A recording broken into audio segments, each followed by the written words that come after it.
Bien, ¿me escuchan? Probando micro, 1, 2, 3. Probando micro. ¿Me confirman si me escuchan? Sí, sí se escucha, Gran. Está muy bien. Estimados estudiantes, tengan todos ustedes muy buenas noches. Me acompaña el equipo de metodólogos de la sede Trujillo. Esta vez nos reunimos para hacer un refuerzo sobre un poco de redacción académica, ya preparándonos para el siguiente envío también, ¿no? Vamos a abordar la primera parte de lo que sería el primer envío en la T3. En tesis se envía la introducción. Hoy día vamos a tocar la mitad de la introducción, ¿no? Con la finalidad de que la próxima semana ustedes también se conecten y hagamos la segunda parte de la introducción y estaríamos listos para poder desarrollarla. Lógicamente nosotros planteamos una propuesta, sin embargo, ustedes también lo tienen que validar con sus docentes, ¿no? Bien, podemos seguir. Adelante. El profesor Julio, el profesor Marlon, la profesora Nancy nos están acompañando en las consultas del chat. Y es importante que ustedes se registren porque este material, tan pronto esto queda, la videoasesoría queda procesada, nosotros le enviamos por correo. Bien, el profesor Julio va a estar pasando el formulario para que ustedes se registren. Cuando hablamos de redacción académica, estamos hablando de una redacción formal, eh, con un estilo no familiar, sino más bien un estilo plano, eh, con el uso de algunos conectores, ¿no? Y nosotros hemos visto ya en varios manuscritos que algunos estudiantes usan de manera excesiva los conectores, ¿no? Otra cosa que también nos hemos dado cuenta es la palabra la presente, ¿no? La presente investigación. Ya no se usa la presente, sino simplemente es la investigación. Entonces, en la redacción académica hay que tener en cuenta algunas cosas que vamos a indicar. Y empezamos con los conectores, ¿no? Por ejemplo, ahí estamos viendo qué es un conector, el cual, otro conector. Si ustedes ven ahí en la diapositiva, los cuales, ¿no? La cual, y eso, ¿qué es lo que hace, no? ¿Qué es lo que hace esto? Eh, Como dice el autor, se trata de un caso de subordinación sintáctica. La subordinación excesiva da lugar a periodos y párrafos demasiado largos. Ah, no sé. Ya, listo. Eh, y esto dificulta y oscurece el contenido. O sea, el párrafo está lleno de tantos conectores que se pierde el sentido de lo que se quiere decir. Siguiente, por favor. ¿Qué se prefiere? Algo breve y sobre todo algo rápido, ágil, sin necesidad de tanto adorno con los conectores. Otras consideraciones. A ver si me permites el anterior.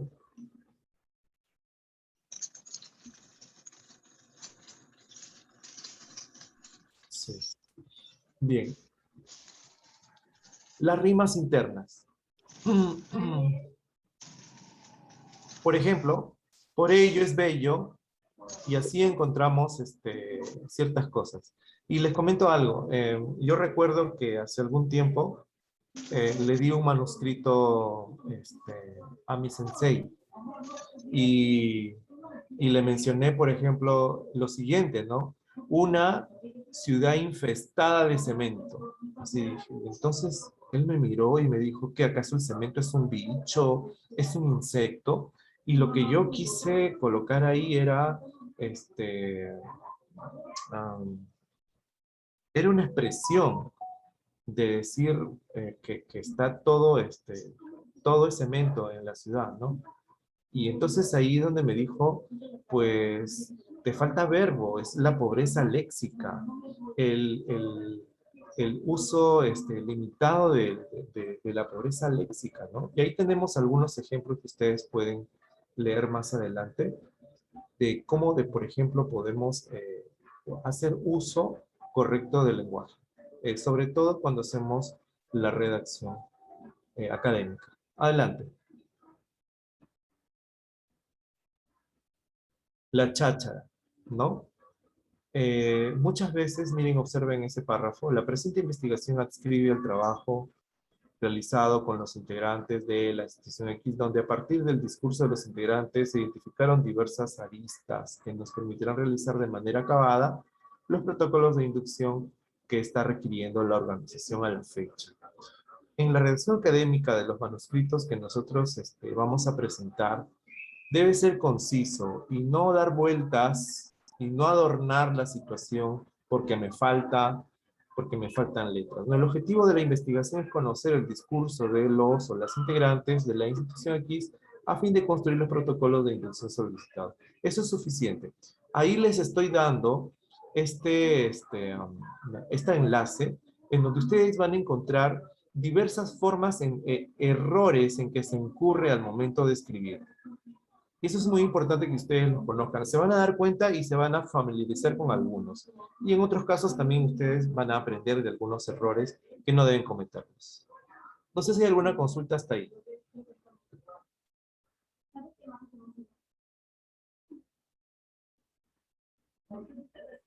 Hablando de esto y desarrollando un poquito más aquí, Profesor, ¿sí? en esto de la redacción, nos hablan de que debe tener un tipo de forma, como me dicen, una redacción que sea impersonal y con una voz activa. ¿A qué se refiere eso? Si nos puede aclarar, por favor. Impersonal. Ah, ya. Por ejemplo, ¿no? Impersonal, o sea, y esto justamente ha pasado con un asesorado el día de ayer, me llama por teléfono y me dice, profesor, mi jurado me ha dicho que tengo muchas palabras que dicen nosotros somos, y entonces le digo, pero claro, porque tú no puedes poner nosotros o hemos hecho, porque eso es personal. No puedes decir eso. Se tiene que redactar en tercera persona. La investigación se desarrolló, se hizo, pero no nosotros hicimos, nosotros mismos, nosotros lo hicimos. Eso es lo que siempre hay en ese error. Entonces se debe redactar en tercera persona. Y con voz activa, eh, a ver, ¿cómo le digo? Por ejemplo, voz activa, ¿no? Marlon, eh, Marlon comió un, Marlon comió un cabrito, por ejemplo, ¿no? Entonces, está el sustantivo, el verbo y predicado. Pero a veces suelen colocar así de esta manera, ¿no? El cabrito fue comido por Marlon. Entonces, eso está mal, porque ahí ya no se está dando la voz activa. Es el sujeto quien tiene la acción sobre predicado a partir del verbo, ¿no? Bien, entonces, no sé si eso contesta la pregunta, Marlon. Sí, muchas gracias. Listo, muy bien. No sé si hay alguna pregunta por parte de los estudiantes. Para redondear esta parte, no se trata de llenar 15 líneas tampoco, se trata de hacer una lectura ágil, ¿no? A veces hay un mito, y esto lo decía un director de posgrado. Los ingenieros no tenemos mucho, no tenemos desarrollado mucho esta parte de la redacción. Y como que pienso que en estos tiempos ya un poquito se está dejando de lado de eso.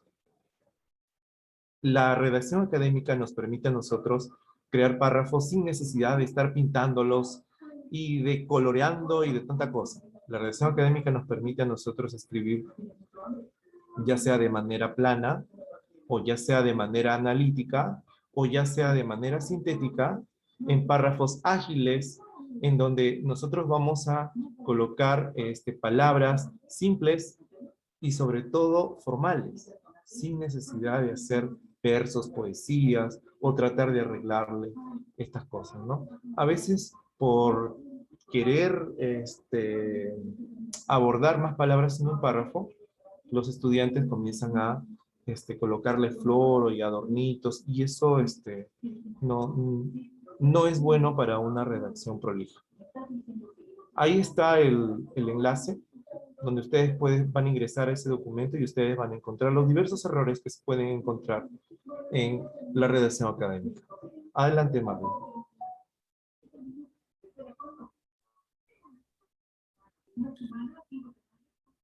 Bien, con respecto a esto de la redacción, que si bien es cierto, lo que se busca es que sea muy puntual y que permita y que permita ser entendible, ¿no? Para que cualquiera de las personas, de los lectores que puedan coger sus tesis o artículos, se entiendan que las ideas deben ser concisas, ¿no? No hacer un circunloquio de cosas como para dar rodeos a ello, ¿no? Y eso no es la intención. Seguimos, por favor. Entonces, por eso es que debe tener claridad en los conceptos y ideas concisas.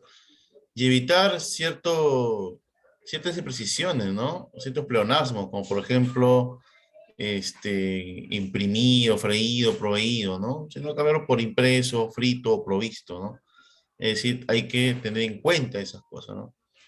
Por ejemplo, el perro de Juan me molesta mucho, ¿no? Juan tiene un perro que me molesta mucho. Ahí estamos lo que hablamos, lo que hablaba el profesor Gran sobre la voz activa, ¿no? Seguimos. Me congelé de frío, ¿no? Entonces me congelé, punto, lo vi. Nada más. El punto ya marca una diferencia, ¿no? La pausa ya de una idea con el enlace con otra oración que va a reflejar otra idea. Ahí está en el orden, primero, no, sino primero. Seguimos. No, o si no, también como nos dicen el primeramente, ¿no? Sí, primeramente, segundamente no hay terceramente ni cuartamente, ¿no? Entonces, en primer lugar, en segundo lugar, así, ¿no? Entonces, utilizar, por ejemplo, estas palabras en inglés no va acá. ¿No? Si no, utilizamos copia, ¿bien? O cuando hablamos de voucher, si no, recibo, ¿bien? Seguimos. Por ejemplo, estas oraciones, ¿no? Que nos dicen, te amaré por siempre, ¿no? Entonces acá te amaré para siempre, ¿no? No sabemos si en la eternidad lo podemos decir en ese enfoque, ¿no? En base a, o mayor a, ¿no? Sino con base a, o mayor que, ¿bien? Eso es con respecto a la redacción académica. Con respecto ahora a lo que es, un poco eran estos tips para que ustedes puedan tener una redacción más técnica y pulcra. Ahora vamos a ver lo que ustedes están ya avanzando, que es su realidad problemática y que apunta a la elaboración de la T3, ¿no? Que es la presentación y la introducción de su tesis. ¿Bien? Entonces, cuando hablamos de realidad problemática, esto nos permite enfocar y ubicar sobre todo mis variables, cómo se han comportado o cómo están comportándose en un determinado contexto, ¿no? Mi variable de estudio, los que pertenecen a su tema de investigación, los que están incrustados en su título de tesis. ¿Bien? Para ellos tenemos una matriz que vamos a explicarles. Vamos a dejarle al profesor Gran para que nos explique esta matriz de la realidad problemática. Bien, gracias. No sé si podemos avanzar un poquito al final. Sí, ahí. Miren, amigos, hay una forma que está proponiendo el equipo de metodólogos para ingeniería, es utilizar el árbol de problemas o, por favor, siguiente. Ah, no, no está. Anterior. O el método AQP, que ustedes lo pueden encontrar. Método AQP. Ya. Hablando del árbol de problemas. Ustedes pueden hacer su árbol de problema definiendo su problema central, analizando cuáles serían sus causas, cuáles serían sus efectos, determinando así un árbol. Esto va a permitir que ustedes sepan, o al menos que ustedes tengan el contexto, encuentren las causas, encuentren los efectos, de tal manera de que ustedes puedan abordar el problema en toda su dimensión. Y miren ustedes, ahí hay, en esta diapositiva está el link, que ustedes pueden ingresar a este link y ahí les van a mostrar cómo se hace este árbol de problemas. En ingeniería lo hemos hecho muchísimo, es muy parecido. En ingeniería industrial lo hacen, por ejemplo, con la espina de Chicago, ¿no? En otras ingenierías también he visto que lo hacen esto, en ingeniería empresarial también lo hacen esto. Y bueno, esto lo hacemos todos. Entonces, podríamos aprovechar este análisis para poder nosotros problematizar. Ahora sí, por favor, si le das anterior a la matriz, estimado Julio. Bien, miren ustedes ahí, de manera general tenemos la matriz para redactar la realidad problemática. La realidad problemática que es parte de la introducción, ¿no? La introducción está compuesta por varios elementos: la realidad problemática, el marco teórico, eh, el, la justificación, los objetivos, ¿no? Entendiéndose como marco teórico el marco referencial o antecedentes, el marco teórico en sí mismo y el marco conceptual, ¿no? Entonces, son tres factores que tiene el marco teórico. En otros niveles tiene otro más, que es el marco epistemológico, pero en ese nivel todavía no estamos. Podemos quedar solo con las tres dimensiones del marco teórico. Pero eso viene después de la realidad problemática. Entonces, la realidad problemática yo la puedo dividir en primer lugar con un párrafo o máximo dos sobre la descripción del problema, ¿no? Hablando sobre el objeto de estudio, sobre los problemas que acontece el objeto de estudio, ¿no? Luego también puedo yo abordar el contexto histórico-temporal, la proyección del problema y las palabras finales del problema. Por favor, si le damos siguiente. Aquí tenemos justamente esta matriz. Nosotros lo hemos hecho en función a qué es lo que nos pide la rúbrica. Porque la rúbrica, ahí usted ve realidad problemática. Y ahí hay un punto donde dice en la rúbrica que desarrolla la problemática, pero no le menciona que tiene que hacer la descripción del problema, no le menciona que tiene que hacer el contexto histórico-temporal. Por favor, siguiente. No le menciona que tiene que hacer la proyección del problema y termine en el problema. Eso no le dice la rúbrica. Sin embargo, los docentes van a verificar que estos elementos estén. Como le digo, esto es una propuesta. Seguramente su docente ya le dará alguna otra matriz de redacción, me parece genial también, pero y si no les da, esto es un buen comienzo. Por favor, anterior. Entonces tenemos la descripción del problema. Miren ustedes la forma, cómo va a tener este párrafo, ¿no? Este párrafo tiene la forma de embudo. Va de lo general a lo particular. Igual todos los párrafos tienen esa forma. Y si nosotros nos damos cuenta, toda la introducción de manera general es un embudo. Comienza con aspectos generales y termina con cuestiones particulares, como por ejemplo los objetivos ya aplicados a la empresa, a la comunidad donde se va a desarrollar. Entonces, podemos empezar el primer párrafo describiendo la realidad actual. Y como tiene la forma del embudo en el primer párrafo, entonces nosotros podemos hablar de lo que dicen de o sacamos citas, por ejemplo, de organismos internacionales, como la OMS, como la OIT, la OEFA, etcétera, ¿no? Entonces, cada carrera tiene sus organizaciones internacionales que documentan investigaciones, que documentan diagnósticos de realidades a nivel mundial. En el caso de ambiental, por ejemplo, está la OEFA a nivel internacional. A nivel nacional, también en ingeniería ambiental, en ingeniería de minas está el ANA, etcétera, ¿no?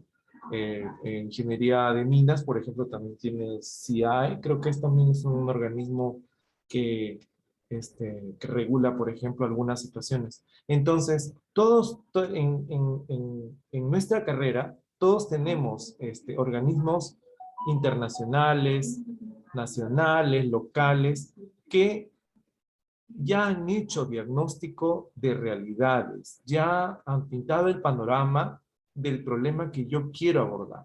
Entonces la idea es traer de ellos un poco relacionando con mi problema a partir de las citas de estas organizaciones. Empiezo con organizaciones internacionales y termino con organismos locales, ¿no?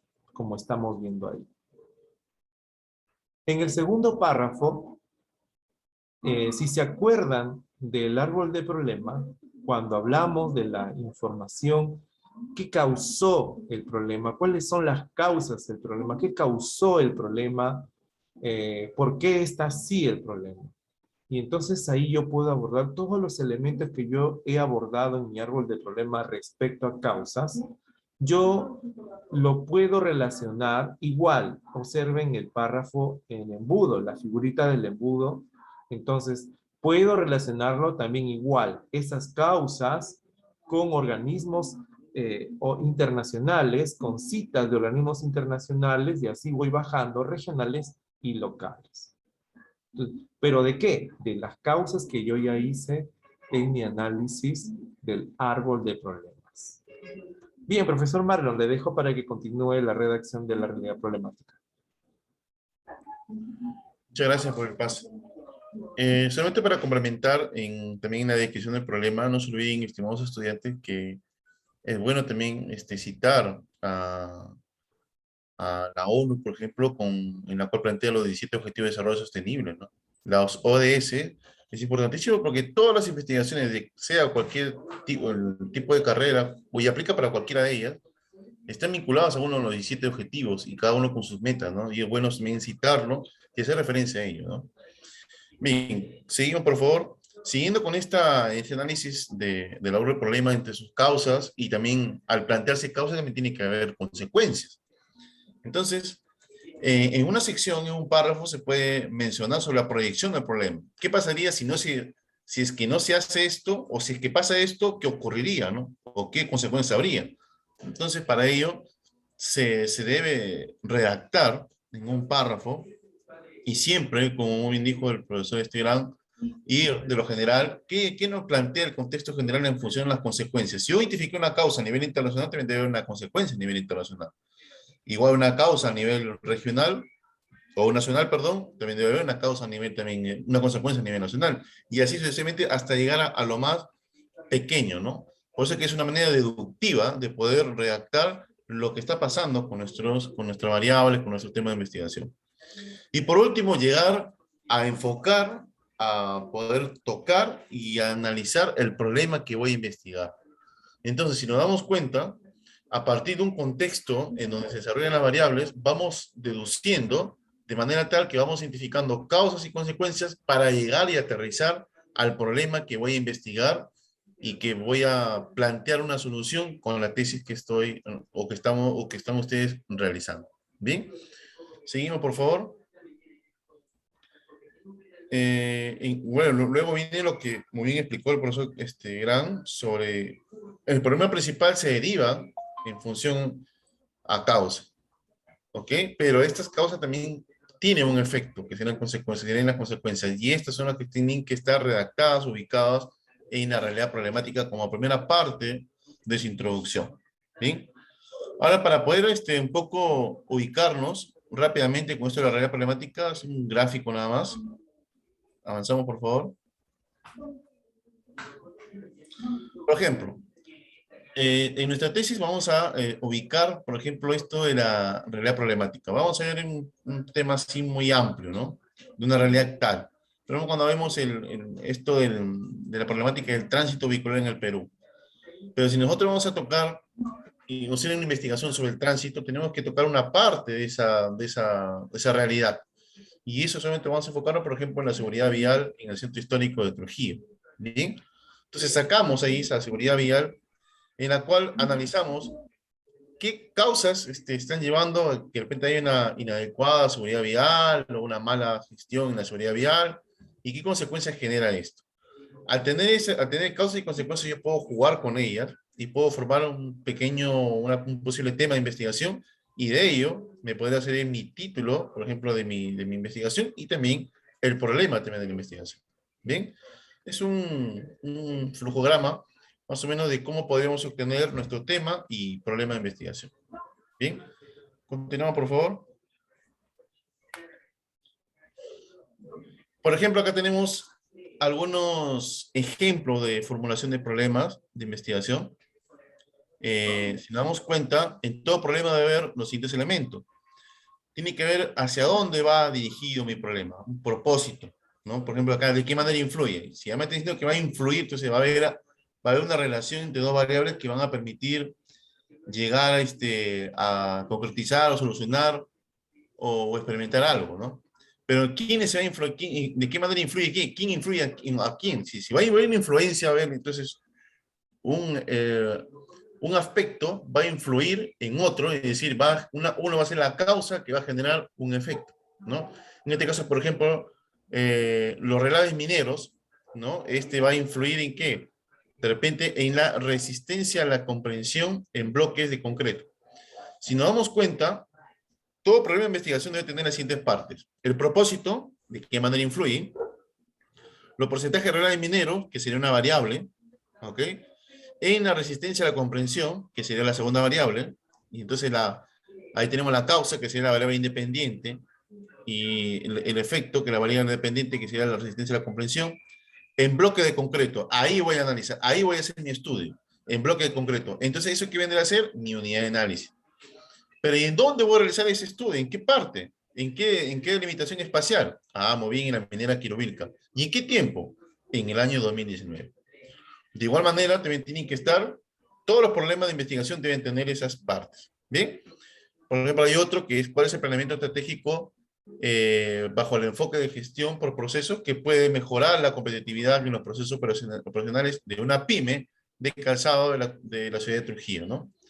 O cuál es el plan, bueno, ahí está, es lo mismo el ejemplo, ¿no?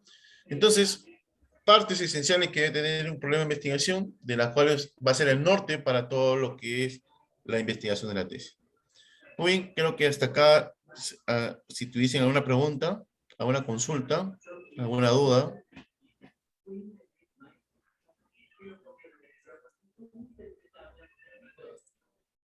No sé si tienen alguna consulta. De repente Alberto, Ana Lucía, Augusto, Eduardo, Fabricio, Flavio, Ulises. ¿Tienen alguna duda, alguna consulta?